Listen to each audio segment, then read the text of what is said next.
একটি মাত্র ডিম এবং আটা দিয়েই চুলায় তৈরি করে নিতে পারবেন মজাদার এই বিস্কিটগুলো। আসসালামু আলাইকুম এভরিওয়ান, আশা করি সবাই অনেক ভালো আছেন। চা বসিয়ে রেখেই মাত্র 10 মিনিটেই তৈরি করে নিতে পারবেন এই বিস্কিটগুলো।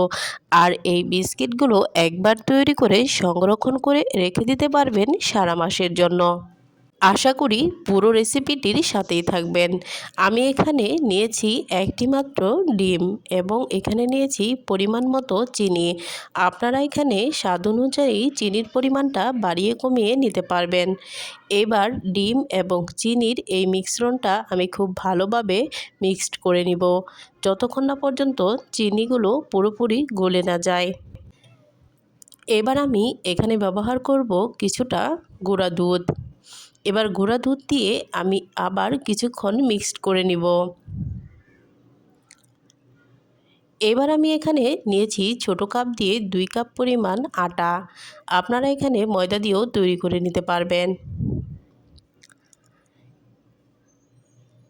এবার আমি আটাটা খুব ভালোভাবে মেখে নিব।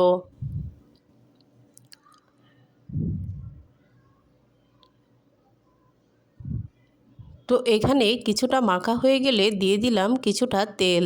তেল দিয়ে এবার আমি হাত দিয়ে খুব ভালোভাবে চটকিয়ে একটি ডো তৈরি করে নিব।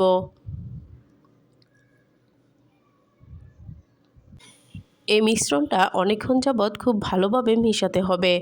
এবার দেখুন কতটা সুন্দর মোলায়েম একটি ডো তৈরি হয়েছে। এবার আমি বিস্কিটের শেপগুলো দিয়ে দিব। আমি হাতের কাছে এই চামচটা পেয়েছিলাম, এটা দিয়ে আমি একটা ডিজাইন করে নিলাম। আপনারা যে কোনো ডিজাইন করে নিতে পারবেন।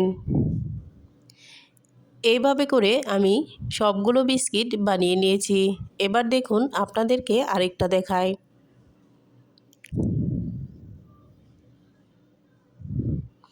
এভাবেই হাত দিয়ে চেপে চেপে আপনারা যে কোনো স্টাইলের করে নিতে পারবেন। এভাবেই আমি সবগুলো তৈরি করে নিয়েছি।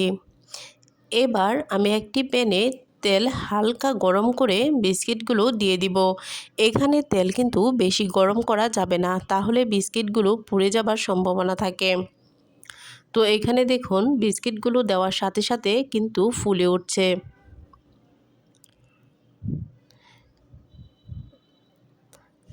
এবার আমি এখানে কিছুটা লাল লাল করে ভেজে নিয়েছি। আপনারা চাইলে আরেকটু সাদা সাদাও করতে পারেন।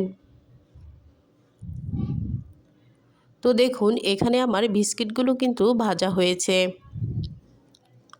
আমার ভিডিও আপনাদের কাছে যদি ভালো লেগে থাকে অবশ্যই কমেন্টে জানাবেন আর সাবস্ক্রাইব করতে ভুলবেন না। এবার দেখুন বিস্কিটগুলো কতটা সুন্দর হয়েছে, একদম মুচমুচে মজাদার বেকারির বিস্কিটের মতোই খেতে, কিন্তু দারুণ মজা হয়েছিল। আর আমি কিন্তু এভাবে বিস্কিট বানিয়ে সংরক্ষণ করে রেখে দিয়েছিলাম। দেখুন কতটা মুচমুচে এবং খেতেও কিন্তু অনেক স্বাদ। আশা করি ভালো লেগেছে।